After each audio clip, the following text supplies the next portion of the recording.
Lectura del Santo Evangelio según San Marcos. En aquel tiempo, Jesús y sus discípulos iban camino de Jerusalén, y Jesús se les iba adelantando. Los discípulos estaban sorprendidos, y la gente que lo seguía tenía miedo. Él se llevó aparte otra vez a los 12, y se puso a decirles lo que le iba a suceder. Ya ven que nos estamos dirigiendo a Jerusalén, y el Hijo del Hombre va a ser entregado a los sumos sacerdotes y a los escribas. Van a condenarlo a muerte y a entregarlo a los paganos.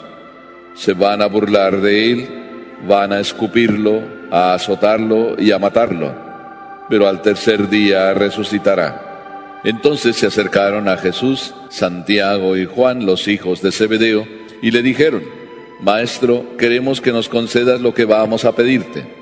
Él les dijo: ¿Qué es lo que desean? Le respondieron: Concede que nos sentemos uno a tu derecha y otro a tu izquierda cuando estés en tu gloria.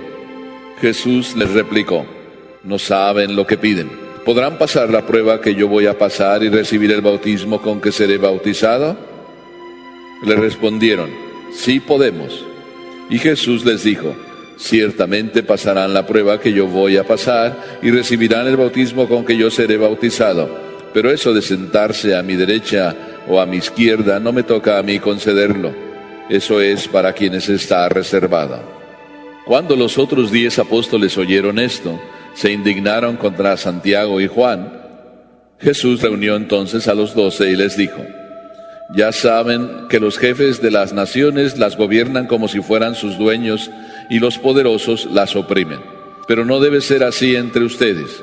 Al contrario, el que quiera ser grande entre ustedes, que sea su servidor, y el que quiera ser el primero, que sea el esclavo de todos. Así como el Hijo del Hombre, que no ha venido a que lo sirvan, sino a servir y a dar su vida por la redención de todos. Palabra del Señor.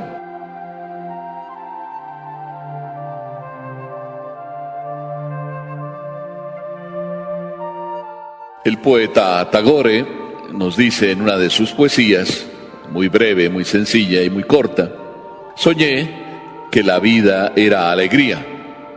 Desperté y vi que la vida era servicio. Y descubrí que en el servicio se encuentra la alegría.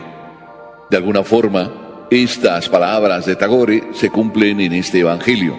O el Evangelio viene a ser un reflejo de lo que dice este poeta. Soñé que la vida era alegría, desperté y vi que la vida era servicio, y descubrí que en el servicio se encuentra la alegría. Iba Jesús camino de Jerusalén. El Evangelio no dice ninguna palabra de sobra. Y cuando dice el Evangelio que Jesús iba camino de Jerusalén, iba camino consciente de lo que le iba a tocar. Y los discípulos lo sabían, porque ya había él huido de Jerusalén precisamente porque lo querían apedrear y matar. En Jerusalén le esperaba siempre un maltrato. Era el lugar donde siempre estaban acosándolo y ya estaban tramando la muerte. Así es de que cuando Jesús se marchó de Jerusalén, de alguna forma se liberaron los apóstoles también. Pero luego ahora otra vez Jesús va a Jerusalén. Y cuento esto para que nos demos cuenta por qué el evangelista dice después dos cosas. Dice que iban todos camino, pero Jesús se les iba adelantando. Cuando uno va o tiene miedo de que lo agarren, se anda escondiendo más bien y anda buscando como eso, escaparse. Aquí Jesús va adelantándose.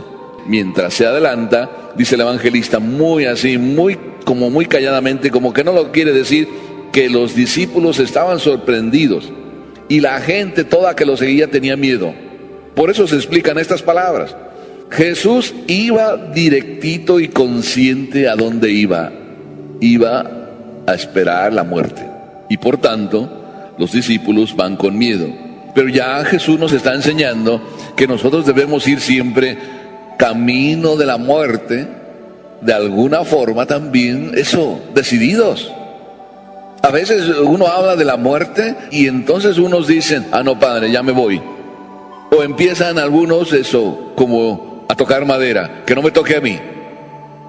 Pues si la muerte es lo más normal, llevamos 3 semanas enterrando todas las semanas a alguien, y algunas veces en la semana hasta 3, y en la semana pasada hasta algún día hasta 2 en el mismo día. Es lo más normal. La muerte no tenemos que huir de ella. Tenemos que estar preparados para ella. En cualquier instante nos puede agarrar y en cualquier instante puede tocarnos. ¿Quién dice que hoy todos nosotros vamos a terminar el día? Ya entonces, ¿verdad? Como que les da miedito oírme estas palabras a mí. ¿Quién dice que todos nosotros vamos a vivir todo el día entero? Nadie lo tiene asegurado. Nos toca estar preparados. Por eso Jesús inmediatamente, cuando los discípulos estaban con estos miedos, Él vuelve a explicarles lo que ya les ha explicado 2 veces. Esta es la tercera. Y les vuelve a decir: nos dirigimos a Jerusalén y el Hijo del Hombre va a ser entregado a los sumos sacerdotes, y además Él cuenta toda su historia por adelantado. Lo van a entregar, se van a burlar de Él, es decir, se van a burlar de mí, me van a escupir, me van a azotar, me van a matar, pero al tercer día resucitaré. Y esto como que no lo escuchamos, pero al tercer día resucitaré. Es decir, la muerte no es el fin de la vida. La muerte es solo un paso, y muy cortito. Es el paso en el que te mueres y ya no te moriste. Te mueres y despiertas. Te duermes y te das cuenta lo que es la vida. Esa es la primera lección. Prepararnos para la muerte.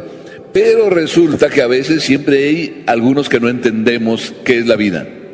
Y como Jesús ya estaba para morir, o estaba para realizar su hora, que él hablaba también así, para realizar la hora de la salvación, la hora de instaurar el reino, entonces 2 de los discípulos, Juan y Santiago, que además eran parientes de Jesús, Juan y Santiago se sentían como con un derecho por ser parientes, seguramente por eso, y le dicen a Jesús: oye, ¿y a nosotros qué nos va a tocar? ¿A nosotros qué? ¿Cuál va a ser el puesto de nosotros? ¿No nos vas a poner de primer ministro y de el encargado de recoger los impuestos? Es decir, ¿no nos vas a dar los mejores puestos? Ahí está ya el andar queriendo aprovecharse de un servicio.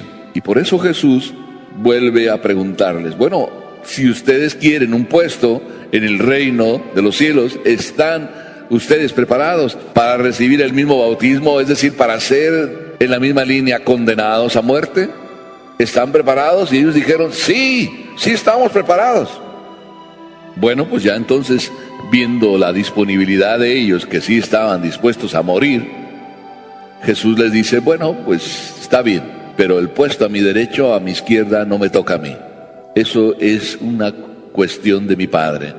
Y luego viene la otra respuesta, que es ya la lección frente a los otros 10. Los 2 querían el primer puesto, Juan y Santiago, pero los otros 10 no estaban muy lejos de Juan y Santiago, porque les entró la envidia y se indignaron de que ellos también no iban a ser tomados en cuenta, o de que se les adelantaron. Igual de envidiosos, no habían entendido de qué se trataba verdaderamente el Evangelio. Y el Evangelio viene a decirnos: bueno, ok, ustedes quieren un puesto especial y lo van a tener, pero hay algo que hay que vivir. Y esto grábenselo muy bien. Así como los jefes de las naciones los gobiernan, pero los oprimen y los aplastan, así como ellos lo hacen, ustedes en mi reino no deben ser así.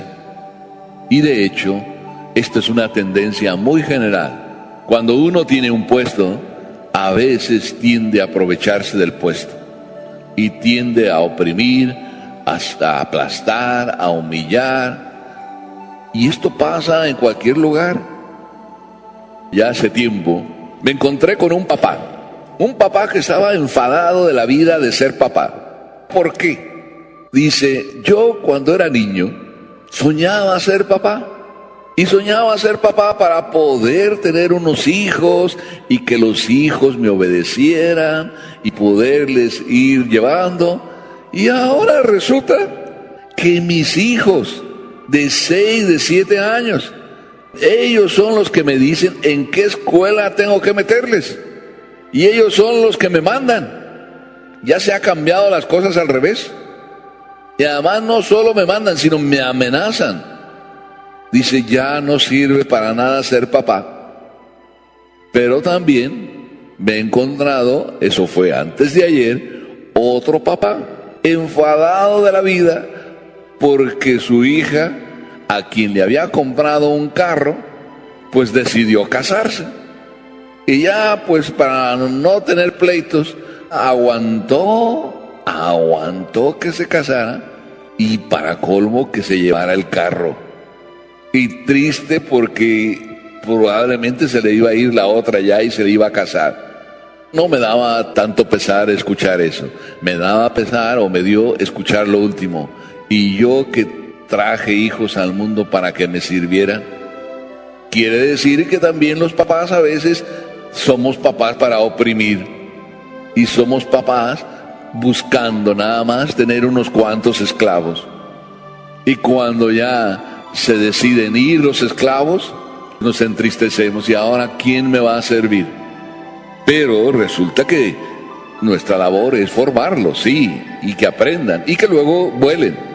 Pero Jesús nos dice más bien, nuestra vida debe ser aprender a servir y no a ser servido. Este es el secreto. Si tú quieres ser el primero en el reino de los cielos, si tú quieres tener un puesto, tienes que aprender a servir. Y en el servir está tu mayor alegría. Por eso las palabras del poeta no eran tan extrañas.